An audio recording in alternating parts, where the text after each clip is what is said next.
Today I'm going to walk through how our social studies department is using SMART goals to improve student performance, specifically through DBQs and FRQs. Our goal is not just to raise scores, but to build strong thinkers, writers, and problem solvers using 21st century skills. This aligns directly with our department focus and our school-wide approach of move, engage, and assess. As a department, we asked a simple question: where are our students struggling? The answer was clear. Students can often recall information, but they struggle when asked to analyze, explain, and write. This shows up most in DBQs and FRQs, especially at higher depth of knowledge levels like DOK2 and DOK3. In short, students know the content, but they struggle to communicate their thinking. We looked at multiple data points to confirm this. We used Keystone data from the most recent scores available in 25-26. Using this source, a pattern appeared. Students had difficulty using evidence, building arguments, and fully explaining their ideas. This told us that writing and analysis needed to become a consistent focus in our classrooms.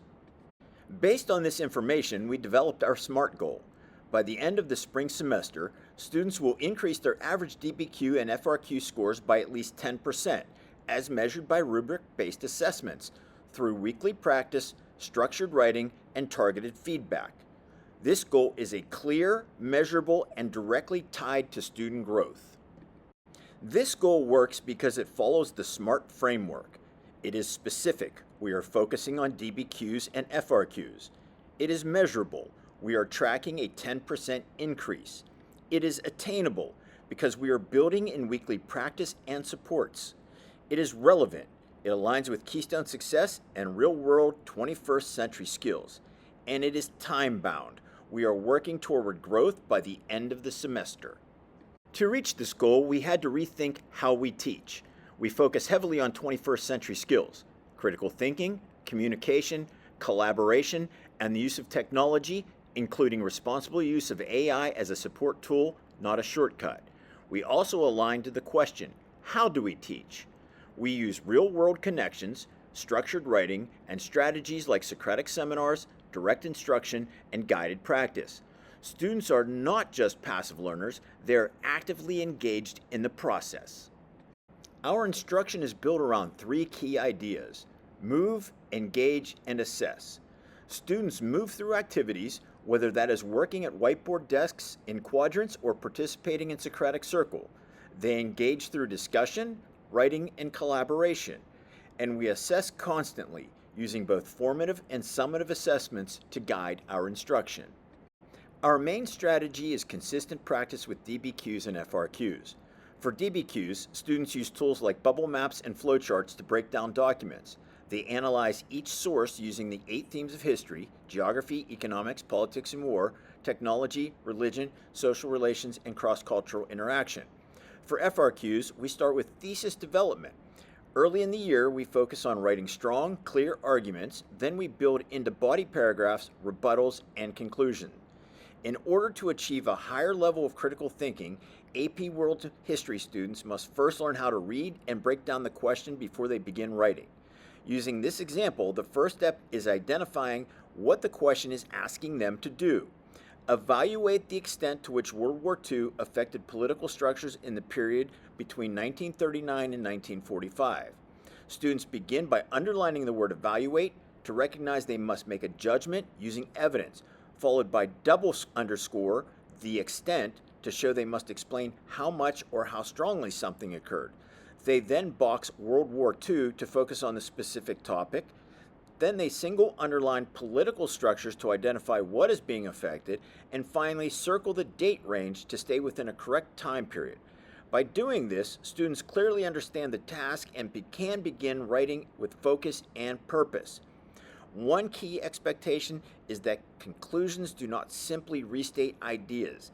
They push thinking forward by asking new questions or connecting to the future. I want to show a quick example of what this looks like in the classroom. This is a student response from earlier in the year compared to a more recent one. In the first response, the student answers the question, but the explanation is limited. There is little use of evidence and the writing stays mostly at a basic level. Now looking at the second response, you can see clear growth. The student uses specific evidence, connects it back to the question, and explains their reasoning more effectively. This improvement did not happen by chance. It came from consistent practice with FRQs and DBQs, clear expectations through rubrics, and structured feedback. Students revise and improve writing samples, focusing on clarity, grammar, and eliminating unnecessary words. We use examples of strong AP-style writing so students can see what success looks like. Over time, students begin to internalize these structures and apply them independently. This is the goal. Not just better answers, but better thinking. Demonstrating great writing provides those results. We continually ask, how do we assess? We use formative assessments weekly, including short FRQs and DBQ practice. Summative assessments include larger writing tasks and measure growth over time. Rubrics are key. Students know exactly what is expected, and feedback is specific and actionable. When students struggle, we respond to the data. We provide remediation through small groups, targeted feedback, and modeled responses. We also offer enrichments for students who are ready to go further. The goal is simple: meet students where they are and move them forward. We also consider where we teach. The classroom environment supports learning. Flexible seating, like whiteboard desks and Socratic circles, allows students to collaborate and think more freely. The physical space becomes part of the learning process. As we implement these strategies, we are seeing growth. Students are improving in their ability to use evidence, explain their thinking, and write with clarity. More importantly, they are becoming more confident in their ability to analyze complex ideas. In the end, this is not just about improving scores. It is about giving students the skills they need to think critically, communicate clearly, and succeed beyond the classroom. That is the purpose behind our SMART goal, and that is the direction we will continue to move. As you can see from our new data, our learners exceeded the 10% growth that we had targeted and have a new outlook for performing well in the future. As we looked at our data, it became clear that we needed to respond in two different ways: remediation and intervention. Remediation focuses on all students, especially when more than half of the class is struggling with a concept. In our case, this includes areas like analysis and constructed response writing, where scores were significantly low. To address this, we reteach core concepts through whole class instructions, targeting common misconceptions. This is built directly into our daily lessons using strategies like class-wide writing workshops, modeling strong thesis development, and breaking down DBQs and FRQs step by step. Intervention, on the other hand, is more targeted. This is for smaller groups of students who need additional support beyond core instruction. Here, we focus on specific skill gaps, such as using evidence effectively or organizing a response. These interventions happen in small groups or one-on-one settings, using strategies like guided analysis, Socratic circles, and peer editing. Both remediation and intervention are driven by data and connected to our SMART goal. The purpose is to meet students where they are, provide the support they need, and move them towards stronger thinking and writing skills. This ensures that all students are progressing, not just as learners, but as critical thinkers and communicators. This is how we turn data into action, by responding with purpose, not just identifying the problem. What does this mean moving forward? We will continue to refine our approach, use data to guide instruction, and increase rigor over time. Our focus remains on building strong thinkers who can communicate effectively, not just for a test, but for real-world success.